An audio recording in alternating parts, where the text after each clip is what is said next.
Welcome to Hype Hazard, your source for exposing the tech behind the hype.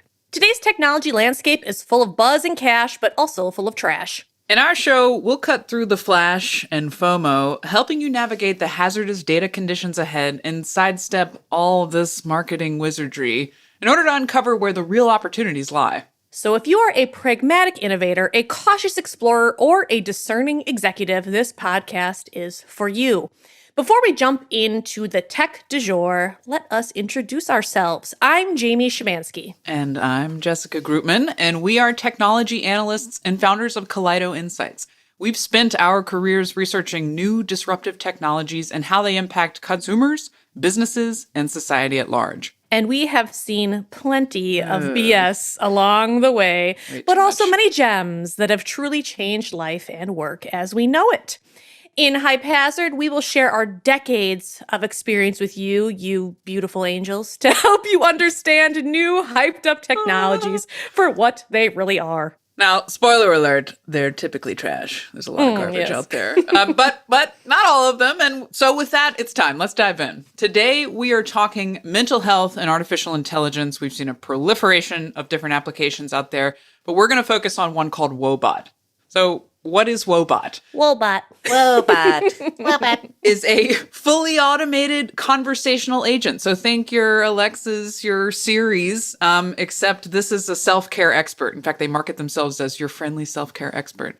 So it asks you, Jamie, how was your day? And if you said you had a hard day, it'll ask you, what made it so hard? Now, Woebot is accessible through mobile devices. In fact, it's primarily a sort of texting chatbot interface on both Android and iOS. Designed for texting environment. And that's also to say it's really geared toward teens. Not entirely, but that's the primary user base. So very comfortably with this audience, it uses a lot of things like GIFs and emojis and acronyms and messages, a lot of kind of street slang. It's really geared towards that sort of dialogue, very informal. But the key thing to know in terms of what this is that it is using cognitive behavioral therapy as its framework for how it's actually trained its machine learning.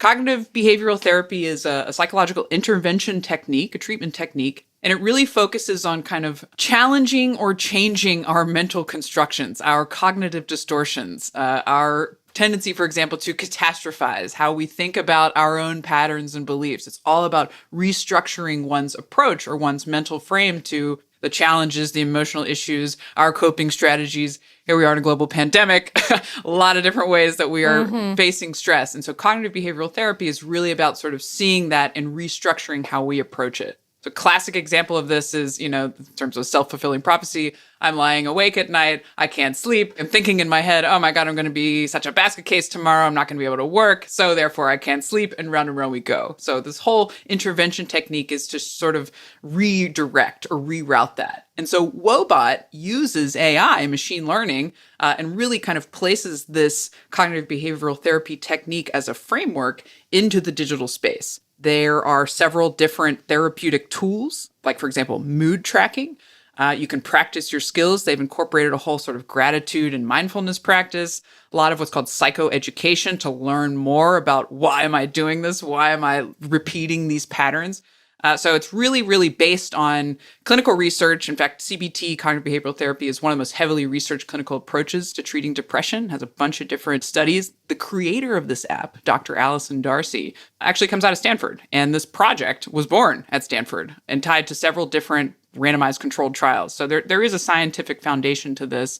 This company was born, I want to say, a couple years ago, 2015, 2016, 2017, I believe. And really, that's pretty much the overview. They're sending millions of messages a day now, and it's really been booming. And I think it's important to note, too, here, that it's less about recommendations in terms of using Woebot, and it's more about getting you to explore and talk more on your end to Woebot to try to figure things out using their personalized prompts. I think it's very important to distinguish that difference between other mental health apps that I'm sure we'll also chat about today, which might be more directed toward the recommendation route to get you to stop thinking about and to actually prevent self-harm, for example. There is an app that's dedicated toward that.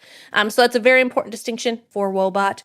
And what you alluded to earlier too, Jess, in terms of what's all the rage right now and why are people using it so much? And the number one reason that it has seen such a boon, at least in the last year, is what we're all experiencing. It is the COVID-19 pandemic, increased isolation, job loss, a lot of economic uncertainty, rising healthcare costs, and above all, a lot more loneliness than we're all used to feeling.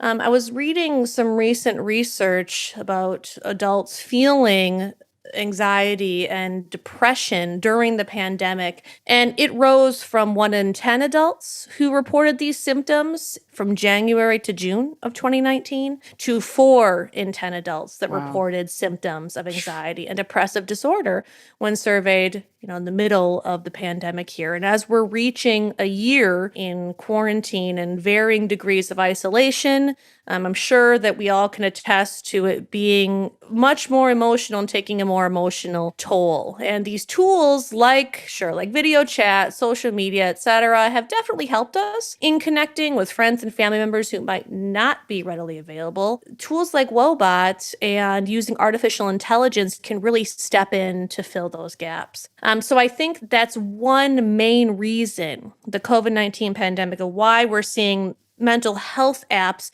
really have a moment right now. Yeah. And combining that with, people who already have an in-person therapist that they'd like to see, there are week-long wait lists to talk to a real person, whether it's in person in their office or even to have a video chat with them.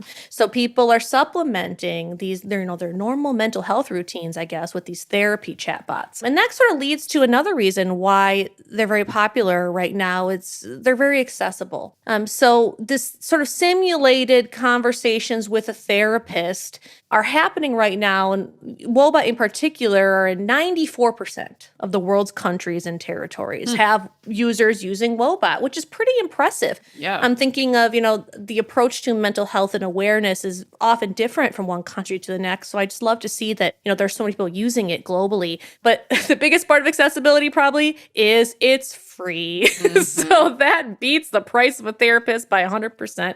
Especially when mental health, it isn't really typically covered in a lot of employer-sponsored health plans. Yeah. It's getting better, but even if you look at some of the more traditional forms of virtual therapy, like BetterHelp or Talkspace, those carry quite a higher price tag than people might not be expecting. Whereas Woebot, because it is not employing anyone, it is machine learning and AI based, it is much more accessible. And I think that the accessibility leads to a different level of comfort. And Jess, I thought that was really great that you called out one of the biggest user bases they have now, which is Gen Z or adolescents. They've grown up with using tech and turned to it for everything already, for every form of entertainment, engagement, communication. So it was interesting to see that, a recent report from Oracle revealed that 90% of the Gen Z workers they surveyed, 90% said COVID-19 had a negative impact on their mental health. Wow. And that same cohort was 105% more likely than other age groups to prefer robots over humans. Amazing. To help with mental health support.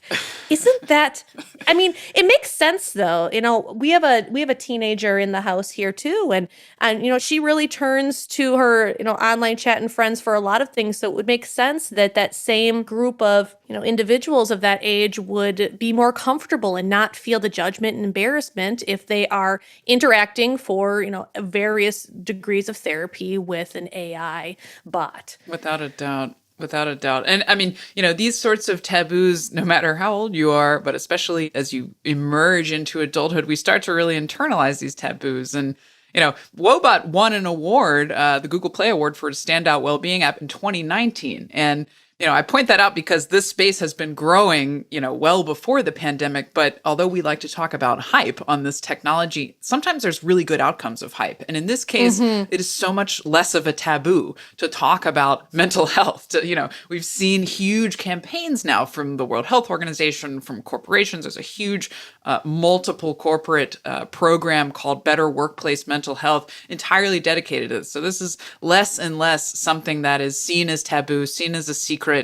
we don't want to talk about it. We don't want to talk about our vulnerabilities because we really sort of have no choice now. And it's really come into the mainstream. And that's a great thing for everyone. That's where hype is a good And thing. that sort of leads to the thought too that I wanted to say. It also is really hyped up because it works. I mean, that's the important thing here to say too. It's not just some flash in the pan where it's making people feel good in the moment, but it has no real results. Stanford conducted a controlled study. It found that people who used Woebot did say that they had significant reductions in anxiety and depression, at least among the age group of 18 to 28. And funny enough, too, in that same study, they found that 85% of the people interacted with Woebot on an almost daily basis, although there had been no set amount of time prescribed.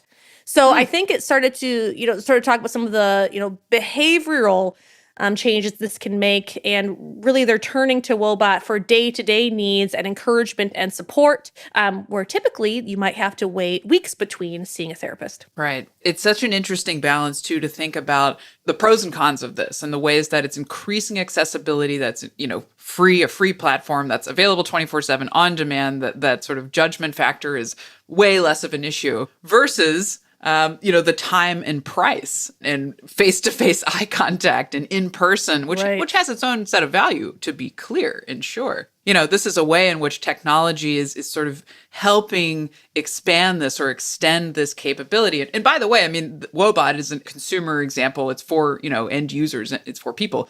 But there are also other platforms out there that help expand clinicians and psychiatrists, psychotherapists themselves. This is on both sides of the coin. Now, the studies showing how effective these can be in many ways are also speaking to just how much of a universal need there is for this. Even if you are not, a sort of clinically depressed person, we are all struggling with issues. We are all under various forms of stress, right? That said, these kinds of applications that run specifically on machine learning or sort of chatbot techniques can feel very scripted.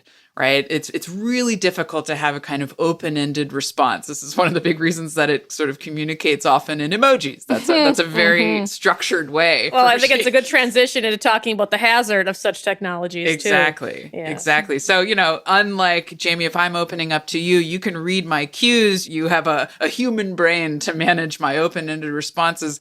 This is not what we're going to get from Woebot. I'm not going to get that kind of recollection, that kind of nuance, that kind of sort of cultural awareness, because it's really, machine learning is built on what it has seen. And so if it hasn't seen the vast universe of language out there, it's not really capable. So on the one hand, we have to reduce the dimensionality of mood and emotion to be able to automate some of these techniques. And there's tremendous value. I mean, that's sort of the core value of machine learning. We have to reduce this dimensionality. But on the other hand, for, crises conditions, for folks who are really, really struggling with kind of SOS sort of experiences, this is not the application for that. And, to Woebot's credit, they're very clear about this. They're not trying to be something that they're not. They're not trying to, prevent suicide. They are going to route you in the right direction. But these things are not the same. Or they'll attempt to route you. I think that's a very good point, that there is some good in the catharsis of explaining yourself and saying your problems aloud. Absolutely. But predetermined dialogue, at best, it is only capable of sympathy. It is never capable of feeling empathy, especially not at scale when the same responses are being used to tackle different types of problems and different mental health conditions. So I think that's very important that you made that point, Jess, that this isn't for intervening in a crisis. That's not Woebot's strength, nor should it be used for that purpose, because it's not good at interpreting that social context at all. Right. It can't recommend a specific safety plan. In some cases, it can help you with health resources, let's say, or support in your community. But even those features are limited based on the data that they have about you. Absolutely. And, this is part of the AI and mental health and digital health generally, especially the kind of consumer side, is part of a much larger movement in digital healthcare applications. And what that translates to in terms of risk and potentiality that we have to be aware of some of these hazards is security, right? Is privacy and what's really going on under the hood here. There are applications who do encrypt these conversations. There are applications who don't encrypt these conversations. Yep. There are competitors to Woebot who talk about that we are encrypting these conversations, therefore XYZ. So this question of, can I trust Woebot with my most intimate and personal information the way I would my best friend, really remains to be seen. Now, as you mentioned, Jamie, we have seen how sometimes interacting with a bot feels actually much more open. And this is really interesting outside of the mental health space. We've also seen this in language learning, in language translation. You don't feel judged by a native speaker when you're learning a language with a bot. And so similarly here, there's that kind of perceived freedom and openness. But the other side of the coin there is what's happening to my data behind the hood. We know that, for example, personal health information, PHI records are 10x the cost or the value, I should say, on the dark web as are other forms of personal data. So we are adding here, or at least opening up yet another avenue of personal health information. And that's just critical for folks to understand, because it doesn't feel that way when we're just chatting with a bot, especially something that's maybe not even part of our employer program, or it's not part of my, healthcare provider. It's something I downloaded on the your App care Store. plan is what I'm thinking too. So there are a lot of, vulnerabilities that we have to consider as well in terms of not having the full history of the person that is using the app. So a lot of times if someone, let's say you go and you find a talk therapist to speak with, they're going to understand your medical state beyond just your emotional state. They will know what prescriptions you're taking. They'll know all this other, past personal health and history information that really impacts, exactly. It impacts the quality of care and the responses that they make. And it's not simply based on, conversational cues, which is one of the biggest things I think in terms of, there's not much, funny about, mental health problems. When you look at something like Woebot and some of the misunderstandings that are out there that people have found, I was watching a video the other day, Jess, and I was laughing out loud because real therapists were trying Woebot to see what it would say to just common responses. And somebody said, hey, I'm feeling really anxious today, and I didn't get much sleep last night. And Woebot's response was, oh boy, I can't wait to get into my jammies later too. No. And a sleep emoji. And it's like, do you think that's going to be helpful if you're trying to open up a dialogue with Woebot and they totally don't understand what you're trying to put down and what you want to talk about? And similarly, I've seen examples too where people are saying, hey, I have some really bad anxiety. I'm feeling right now. I don't know what it's attributed to, and it has XYZ symptoms. And unfortunately, Woebot doesn't always pick up exactly on the cue that you might just want to be heard or explore those feelings. It instead has some pretty judgmental responses to say things like, well, do you think your anxiety is serving you in some way? Do you think it's helpful? Perhaps you should be thankful for it. Right. And if a human said that, this is such an interesting example of how we perceive our interactions with humans versus bots. And what is the role of a pun, right? Right. What is condescending or patronizing versus what really hits the moment or even pushes me. I mean, one of the really interesting things about Woebot is that they actually have, screenwriters and comedians on the staff here to try to use, although the example that you just gave of like the pajamas is such a classic example of machine learning, seeing a word like sleep and then automating that response based on that. At the same time, there is an intention there to try to infuse humor. And this is a really powerful tool as well. Now, bots struggle with humor perhaps a lot more than humans do, but this can be really powerful as a technique to sort of zoom out from our, whatever is bogging us down in the moment. But there's a long way to go as to how we actually use humor here. That's a very good point, especially with interacting with, teenagers or adolescents, in that a lot of times deflection is one of the biggest ways that they, have as a defense mechanism. And it's harder a lot of times for teenagers to open up about their feelings. So humor being used as a tool by Woebot in this capacity is probably more effective with that audience. That's interesting. I think that it's probably a good time now to sort of shift gears and talk about, okay, what needs to change then in order for Woebot and other mental health apps to be more successful, to, avoid some of these gaffes that we've talked about. And I think one of the major things that needs to be addressed is better triaging, better escalating, better reading the room in a lot of ways. That's a perfect way to put it. Yes, albeit a chat room. Right, right. So I think that's the biggest thing that we need to see now. There are a lot of other apps beyond Woebot that I was looking into. For example, Rooted, it's called, that helps through panic attacks in particular. There's an app called Calm Harm that is designed to help people who are, have a proclivity to self-harm, to help them not to do that. So I think there are these niche apps right now in the mental health space, whereas Woebot is trying to perhaps tackle too much too quickly. And it ends up being just a tool to sort of, voice your feelings for the day, but it's how helpful is it when, your problem needs to be escalated or triaged elsewhere. So along with that, then of course, is there needs to be a better understanding of nuance. Now, this opens up an entire can of worms we could have another episode on, Jess, in terms of natural language processing and machine learning and what types of training data is used in order to produce more empathetic responses and to better understand emotional nuance. So I think that until that is met, it will still be sort of this mental therapy light version compared to what you would get with a real person.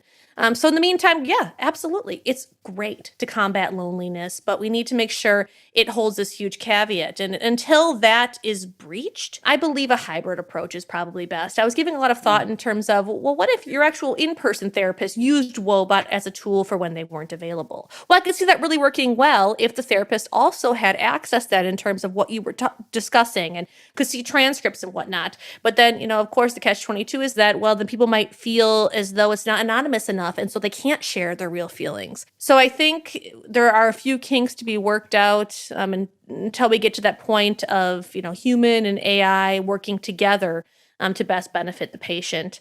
And the last point I'll make there too is that I think that in order for that to be possible, there is a much larger issue at play, which you mentioned earlier, Jess, about healthcare data and the healthcare data ecosystem at large, and that there needs to be a better connection and better ownership of your health information and health records as it relates to physical and mental health and health histories in order for AI and machine learning driven applications to be able to truly offer care for you that is personalized and relevant to what you need and not just these sort of out of the box canned responses. Yeah, it's a big challenge in the digital health space, especially as traditional healthcare providers are increasingly sort of combating emerging, well, hardly emerging, big tech companies and also small tech companies too. But, the consumer side, the consumer device and consumer application side of the ecosystem,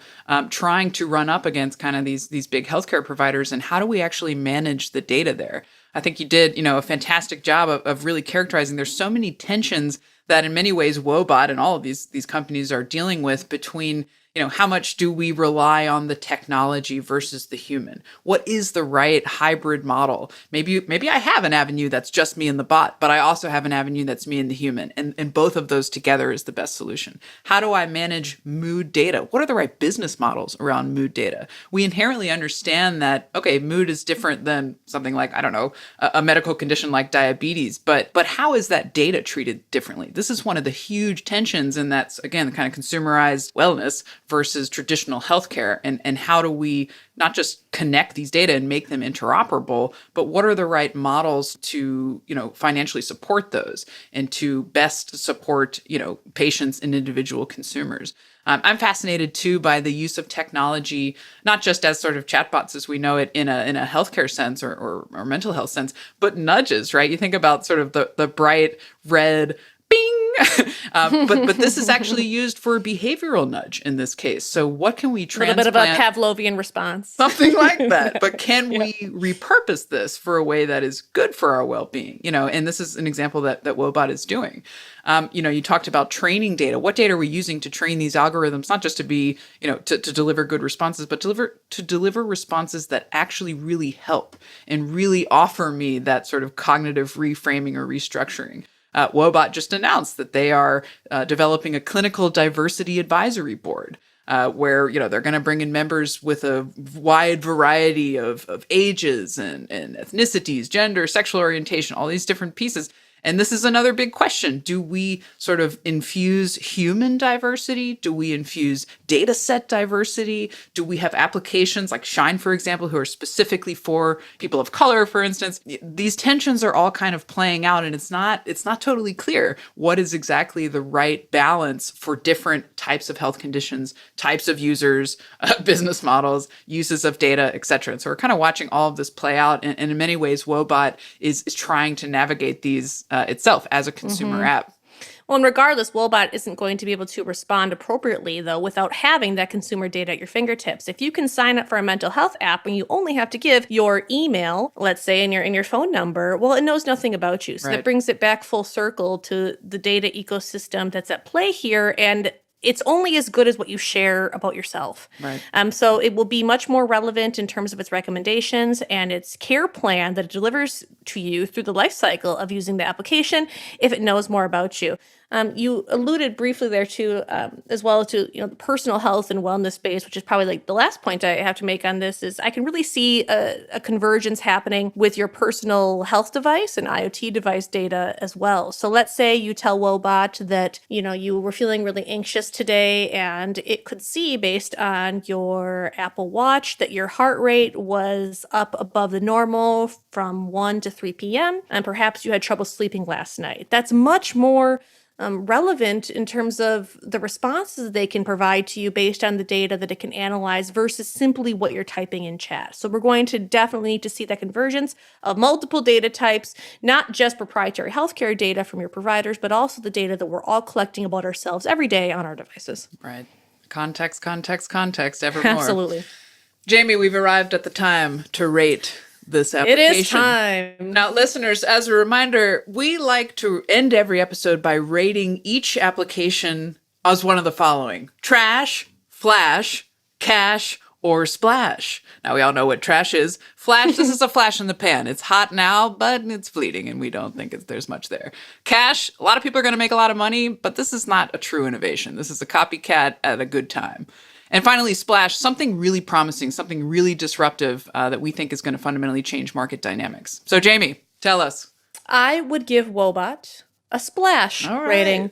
I do believe that it is very promising. I think that we discussed a lot of potential innovations that are on the horizon for Woebot and similar mental health apps, but it is a game changer thinking about how it was used, especially over the last year during the pandemic with increased isolation and loneliness, and that is not going to be the last disaster of our time. So I think the more that we see people isolating or working from home or needing just that person or AI bot to talk to in order to progress their mental health and to stay sane, I think it's definitely a splash. What do you think, Jess? I have to agree. I think this is something really disruptive. This is, the tip of the iceberg of the potentiality here. Woebot's mission is to make mental health radically accessible, and I think they're doing that. Reducing the barriers to therapy and reducing that taboo to mental health is critical. And so I see this as a real accelerant of that. And using emotive computing, using a end user well-being experience as part of that is critical. So I'm going to give it a splash as well. Well, great. Our first agreement in ratings. Wonderful. Well, this has been great. Thank you all so much for joining us today. We will be back next week with our next episode. In the meantime, find us at kaleidoinsights.com, where you will learn a lot more about this topic and many more. Thanks very much. Until next time.